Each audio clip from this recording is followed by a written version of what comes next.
ओम नमः शिवाय। कहते हैं कि शिव कण कण में विराजमान है, लेकिन उनके साक्षात दर्शन करने के लिए 12 ज्योतिर्लिंग की शरण में जाना पड़ता है, जहां भगवान शिव ने खुद को अवतरित किया है।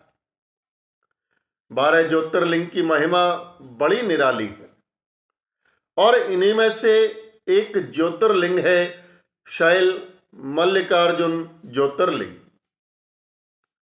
मल्लिकार्जुन दो महत्वपूर्ण शब्दों से मिलकर बना है, जिसमें मल्लिका यानी माता पार्वती और अर्जुन यानी भगवान शिव।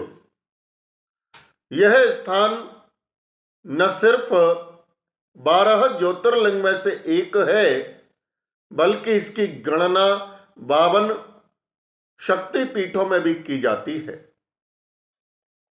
ऐसी मान्यता है कि माता सती की मृत्यु के उपरांत भगवान शिव ने उनके शव को लेकर तांडव किया था।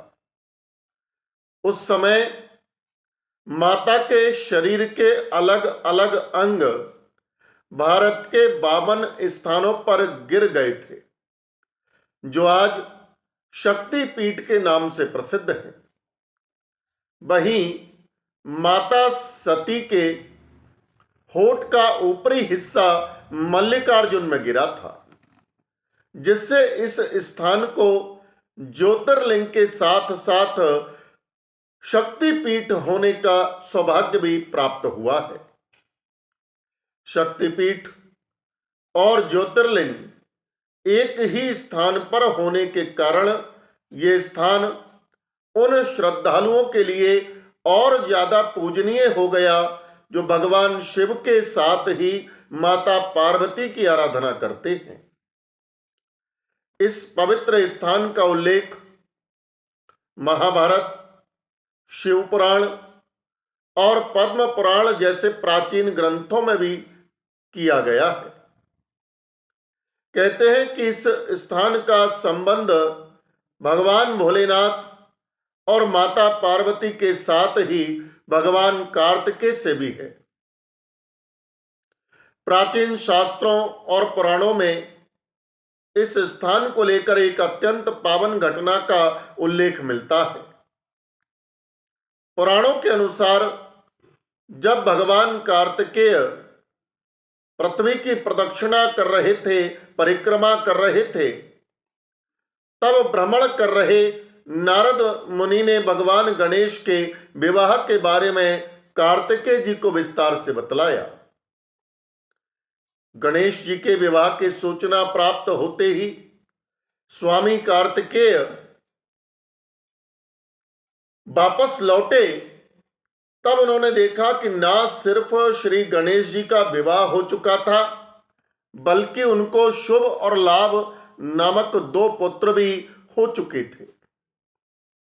ये सब देखकर स्वामी कार्तिकेय बड़े रुष्ट हो गए और माता पिता के चरण स्पर्श करके वे क्रौंच पर्वत पर चले गए और उन्होंने वहीं अपना निवास स्थान बना लिया।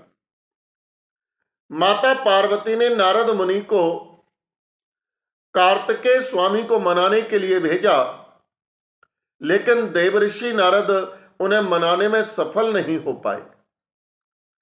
तब माता पार्वती अपने पुत्र को मनाने के लिए भगवान शिव के साथ क्रौंच पर्वत पर जा पहुंची और जैसे ही भगवान कार्तिकेय को अपने माता पिता के वहां आने की सूचना प्राप्त हुई, तो वह वहां से कहीं और चले गए। जब भगवान शिव और माता पार्वती वहां पहुंचे तो उन्होंने कार्तिकेय भगवान को वहां नहीं पाया। तब तो दोनों बड़े दुखी हुए। उन्हें लगा कि स्वामी कार्तिकेय कभी न कभी उस स्थान पर अवश्य आएंगे, जरूर आएंगे। इसलिए पुत्र मोह के कारण अमावस्या के दिन भगवान शिव और पूर्णिमा के दिन माता पार्वती बारी बारी से वहां जाने लगे। दोनों के इस स्थान पर ज्योति के रूप में कई बार प्रकट होने से यह स्थान मल्लिकार्जुन ज्योतिर्लिंग के रूप में प्रसिद्ध हो गया। इस स्थान के दर्शन से न सिर्फ ज्योतिर्लिंग बल्कि शक्तिपीठ दोनों के दर्शन का फल एक साथ प्राप्त होता है। कहते हैं कि भगवान शिव के दर्शन ही नहीं बल्कि उनकी अलौकिक कथा को सुनने से भी मोक्ष की प्राप्ति हो जाती है।